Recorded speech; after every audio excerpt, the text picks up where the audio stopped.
Hey, what's up? It's your Radio Love, Deja Vu. You know we always have your favorite celebs stopping by.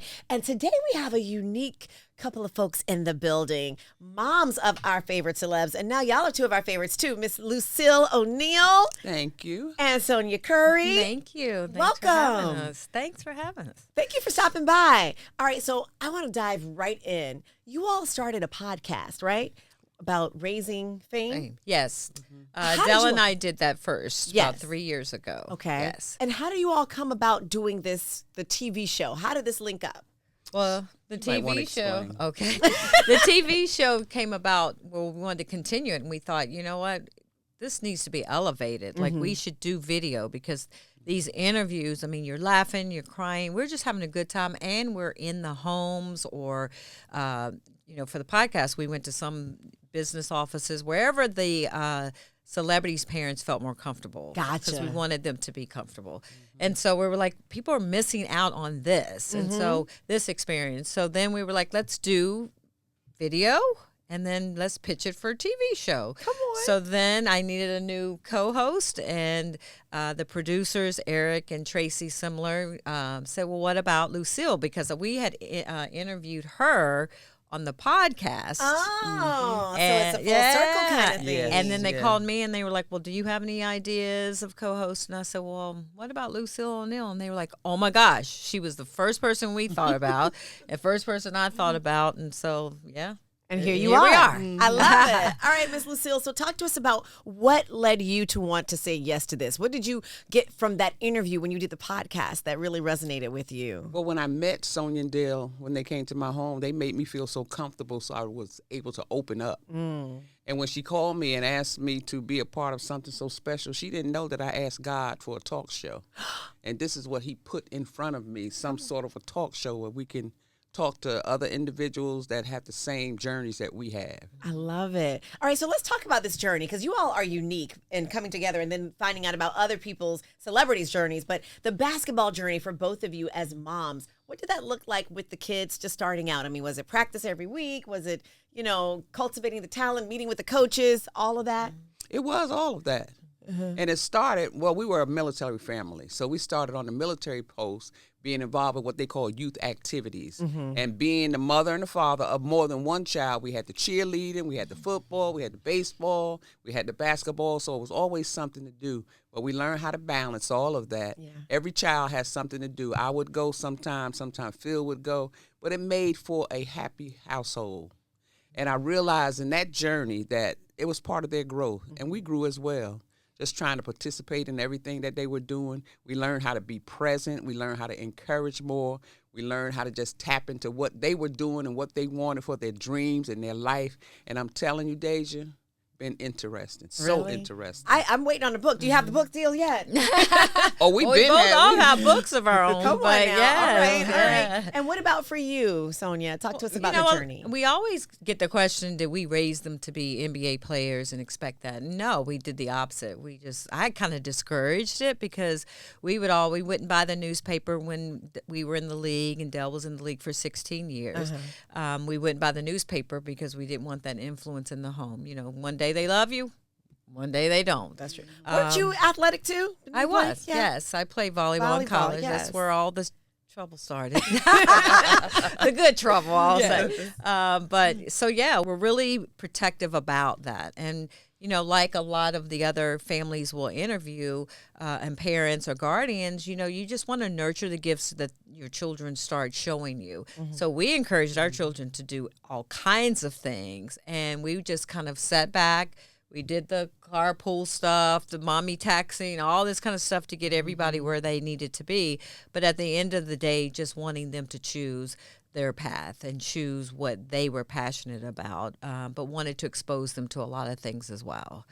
As parents, when you see your kids with this gift, with this talent, because you have children who are definitely standouts from everybody else, how do you, help them navigate those pitfalls of, the people who might try and take advantage of as far as opportunities are concerned? How did you do that? I think that together in the household, we learn how to, and I want to speak for both of us, when we learn how to have them express what it was they wanted instead of what we wanted for them. And when we find that out, we just protect. We begin to protect. Sonya says we pray, and yes, we did a whole lot of praying, but we become the guardians because it's a whole lot of people outside of the home that have influence on them. That's and what we I'm never wanted that saying. negative influence to penetrate their mind. So we tried to stay close to them and just really encourage and just be there. We were their eyes, we were their ears, and even still today, our sons are, I don't want to say old men, but They're older. they're older. They're older.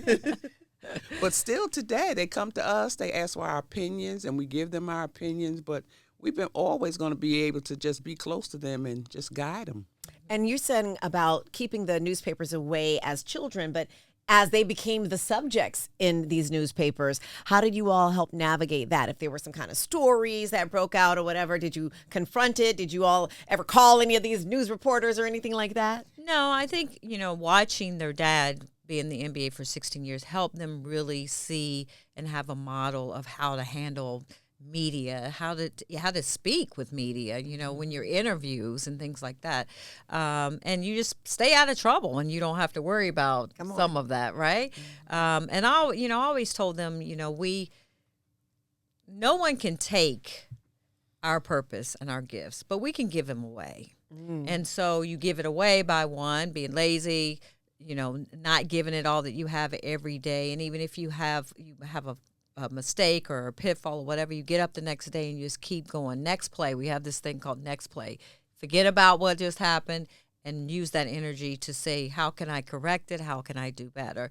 So, with all that, they were trained. We talked about it earlier today. Scripture says, train a child in the way they should go, and when they're older, they will not depart from it. So we had a mentality of not only parenting, but training our children for life, for the game of life, because that's what it is. That's good. That's good. All right. So now that you've done the training and it still continues on throughout life, talk to us about what we're going to see in Raising Fame. How are you talking and speaking to some of these other parents who are experiencing, maybe for the first time, some of the things that you all have already walked out in life? We were able to put together questions, and out of the questions, we're getting the stories. So we're allowing them and helping them to just open up and tell us about the journey that they've gone through. The Raising Fame is not about us. It's about everybody that we talk to. And give us something that you learned from some of these people. What did you hear that we'll see during this season? Well, we're learning that we have more in common than we thought. We're learning and going into these homes and realizing that they have strong foundations of faith too. And that kind of surprised me. I don't know why. Is that one of the core success tenets we faith, see? Yes. And then the second were, their parents were successful in their own rights too. No matter what their job was, they showed them great work ethics. And so that was common with us. We worked our butts off. We were always thinking about what's the next thing for us, trying to reinvent ourselves. So never resting on what's now, the success of now, but always looking to how can we get better. So that was common. And that, one of the things that I kind of were blown away with was the diversity in the roles the parents played along the journey. For example, we do Usher, and his mom was one of the first Black female agents. And that whole dynamic of her going into different environments and being shunned upon because they didn't think she knew what she was talking about, right? Wow. It represented him, and her buying books, teaching herself how to be an agent for him. I was like, whoa, that's like high level for me. I mean, that's going deep for your child, but right? That's good though, Yes. and she was able to help him navigate and get those contracts and everything as well. Yes, and being an entrepreneur along the way, purchasing a building so that he could practice on his own and have a space to do that. Well, she still has that building, and I don't want to give away too much, but she still has that building, and now that's another business for her. And so we always left every interview going, this is going to be our first one, and then we go to the next one, we're like, oh man, this is going to be our first one, oh man, this one, and just we would leave full, happy, blessed, and just like, you know what, everybody's journey is kind of the same but a little bit different, and that's what people are, right? Yeah, We're absolutely. the same, but we're just a little bit We got a little bit different, but And at the so- core, we're still all just people Yes. trying to find our way. And I'm so excited for the world to see and hear these stories. I'm Amazing. excited too. Amazing. And then I also want to say we were excited about the siblings that play a part in the Yes. success of the ones that we know to be the celebrity, but they are siblings that are in the background working to help make that whole family unit to get stronger, and they play a special part in the upbringing. Yeah, because that's something I was interested in too, because you have the child who may be at this point the star. How do you make sure the other ones don't feel left out in this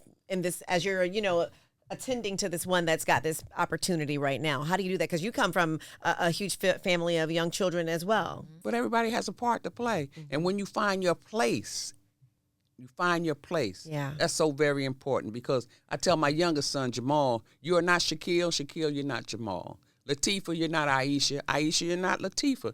But everybody has an important part to play, and we're a strong family unit. Family is important. We talk about the village. The village is crumbling in a lot of places that we know. And why is that? Why do we see that now? It's like no one's paying any attention. Why is it crumbling? Well, it's time, right? We talk a lot about being present, and we've learned that with the parents along the way and guardians. They were always present, and even if they couldn't be there, they made sure someone else was there so that their children felt supported all the time along their journey.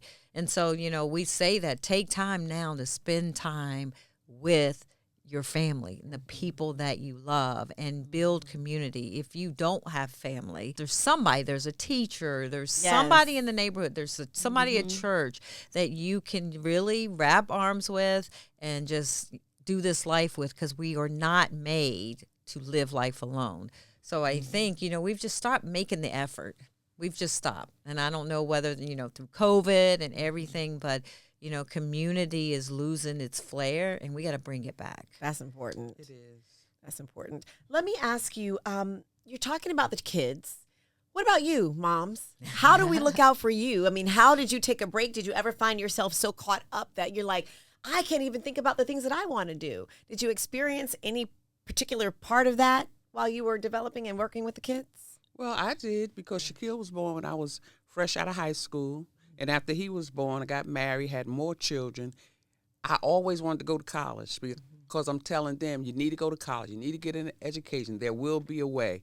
But after all of them left home, I decided, me and God, that it was my time. Come on. And I went back to school. I went to college. Finally, it took me 30 years to get there. Wow. 30 years. But when I got there, I kept going. And what blessed me so much is that I shared this with my children. And that eldest one that had that great job, he said, Mommy, if you go and keep your grades up, I will pay your tuition.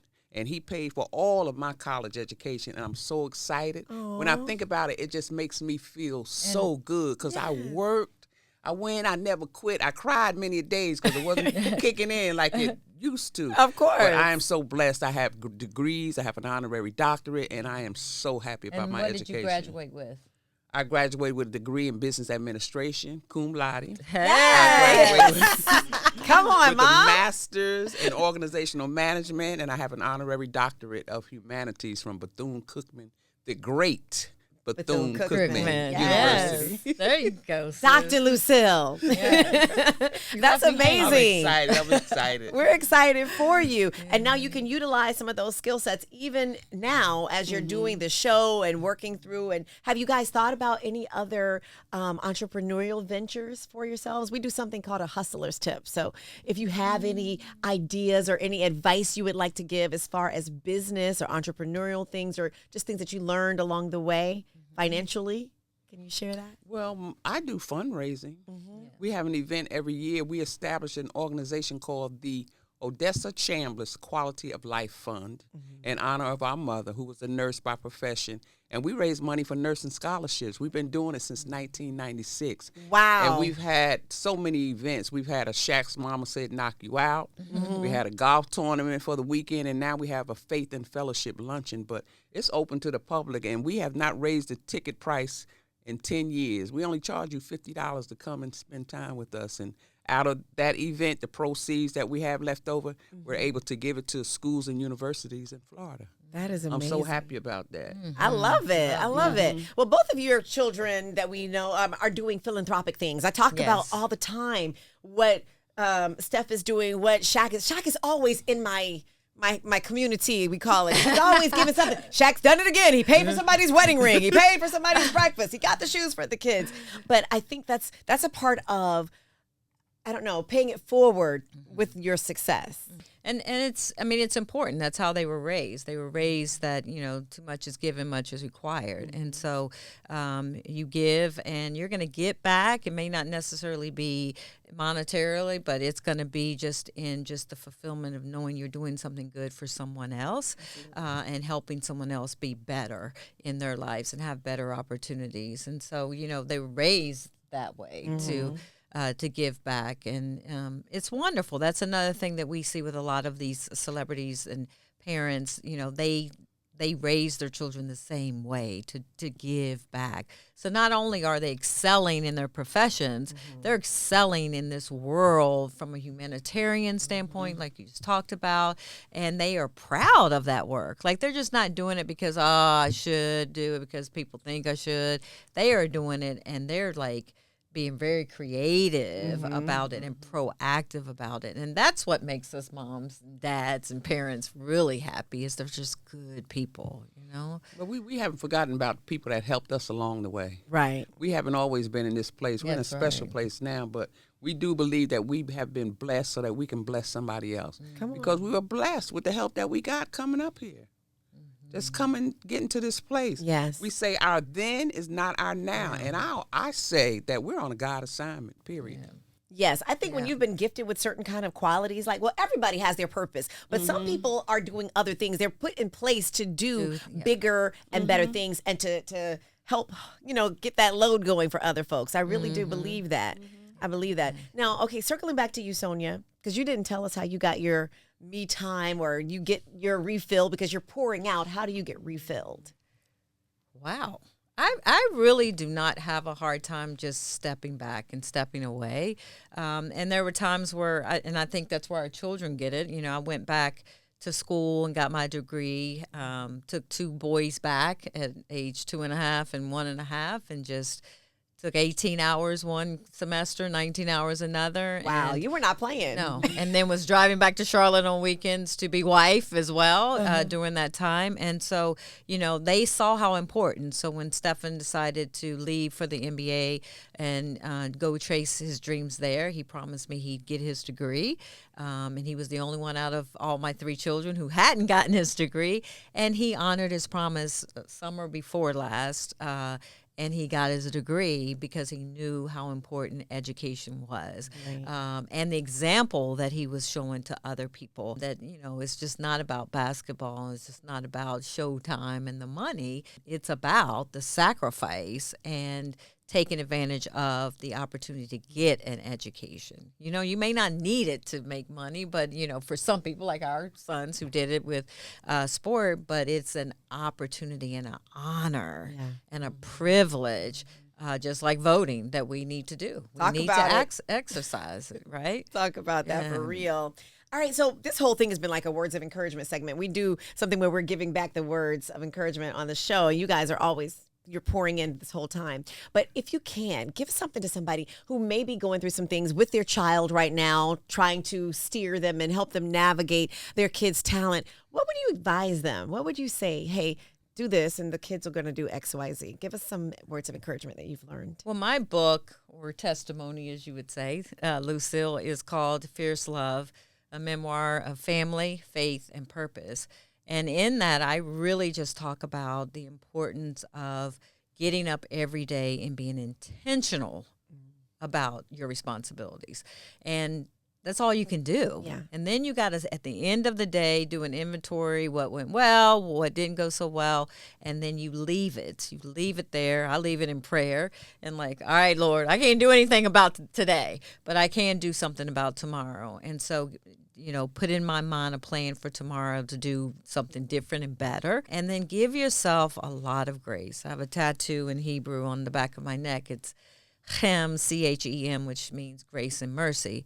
And we do not give ourselves as parents, and especially as women, and moms enough grace to know, and I get emotional thinking about it, when you've done the best you can do, and stop looking at everybody else, the best that you could do that day, be proud of yourself. Yeah. We need to start being more proud of ourselves instead of harder on ourselves, because life's hard enough. Absolutely. That's powerful.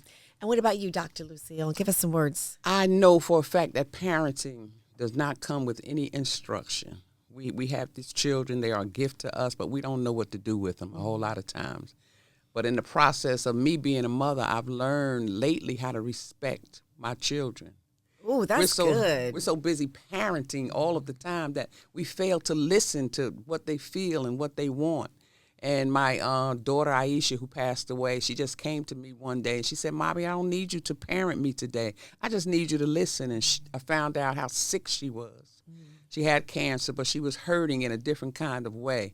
So out of that experience, I learned how to listen more. I'm on to grandchildren now, and I open my heart and my home to receive communication from them, because while we're yet learning what to do with them, we're teaching them, and they're learning how to grow up and live.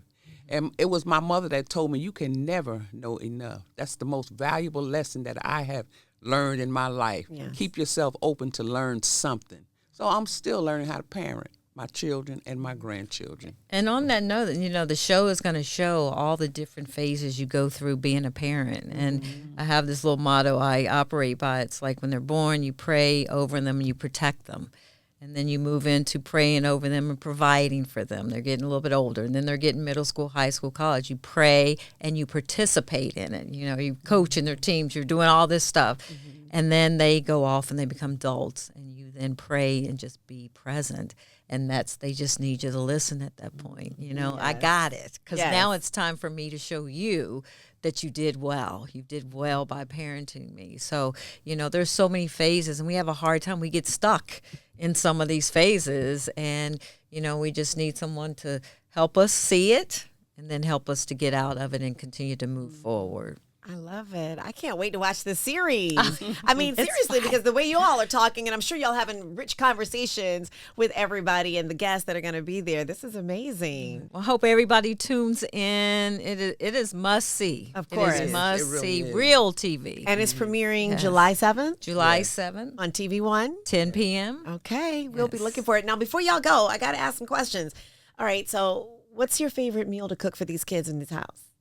Give us a favorite meal that everybody loves. Mom, are you going to fix so-and-so? Roast. You got carrots, you got potatoes. What do we have in it? Celery, all that good stuff. Come on, on rice. Stuff. My children like it on rice. Okay, what about you? My family loves fried chicken and macaroni and cheese. I'm hungry. I need some food right now.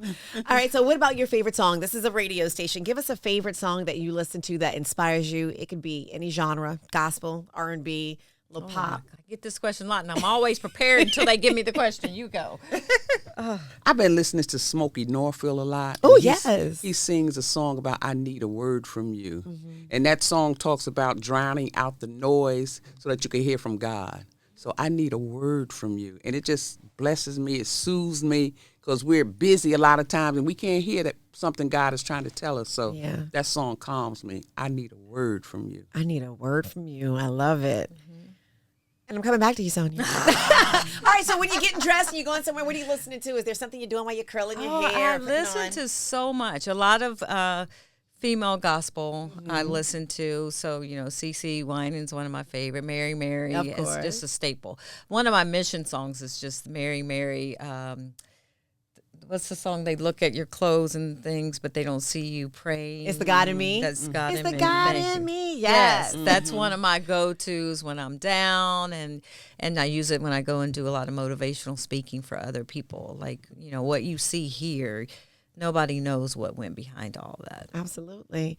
Isn't it amazing, though? The thing that we saw from your kids, this talent has opened up doors for you all that's giving you a whole new purpose and a whole new platform. I just think it's amazing to see what y'all are doing. I think because of that, collectively as a family, the whole family is doing something. It's not just that one. We've been able to do something, and if we have husbands, they've been able to do something. But it's just such a blessing. So when you watch this show, invite your family to come watch, and you're going to see some things, and you're going to say, I didn't know that. Yeah. Great conversation stories. starters too. These shows will be, and just sitting reflecting. What do we do? How do we do? Oh, we do that. I mean, it's just wonderful, and it's very surreal. I tell my kids all the time. I thank them for listening to me. I thank them for embracing the things that they were taught and trained in. Because of them and the Lord, I sit here today. Yeah.